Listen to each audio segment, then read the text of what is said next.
Insulin যারা নেন তাদের জন্য আমাদের একটা অনুরোধ থাকবে, তারা দয়া করে একটা জিনিস মনে রাখবেন, যে কোনো সময় কিন্তু হাইপোগ্লাইসিমিয়া হতে পারে। হাইপোগ্লাইসিমিয়া মানে আমরা জানি যে রক্তে গ্লুকোজ কমে যাওয়া, এবং এটা যদি খুব বেশি কমে যায় 3.9 বলি আমরা, এর নিচে যদি চলে আসে তখন কিন্তু খুব দ্রুত ব্যবস্থা নিতে হবে। এটা বুঝবেন কিভাবে যে আপনি ইনসুলিন নিচ্ছেন, হঠাৎ করে দেখা যাচ্ছে ইনসুলিন নেওয়ার পর খাবার খেতে হয়, কেউ ভুলে গেলেন খেতে, অথবা বেশি এক্সারসাইজ করলেন, তখন যেটা হয় হঠাৎ করে কিন্তু গ্লুকোজটা খুব বেশি কমে যায়।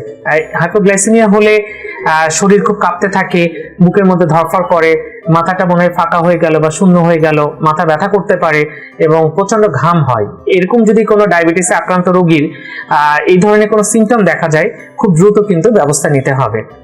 ইনসুলিন যদি ডাক্তার দেন, আমি অনুরোধ করব আপনাদের কাছে, আপনারা অবশ্যই নেবেন, কারণ একজন ডাক্তার সর্বাবস্থায় চেষ্টা করে ওষুধ দিয়ে বা তার জীবনযাত্রা পরিবর্তন করেই কিন্তু ডায়াবেটিস নিয়ন্ত্রণ করার জন্য। কিন্তু আমি যেটা বললাম যে কিছু ক্ষেত্রে কিন্তু ইনসুলিন দিতেই হবে, এখানে কিন্তু আমাদের হাতে আসলে খুব বেশি সুযোগ থাকে না।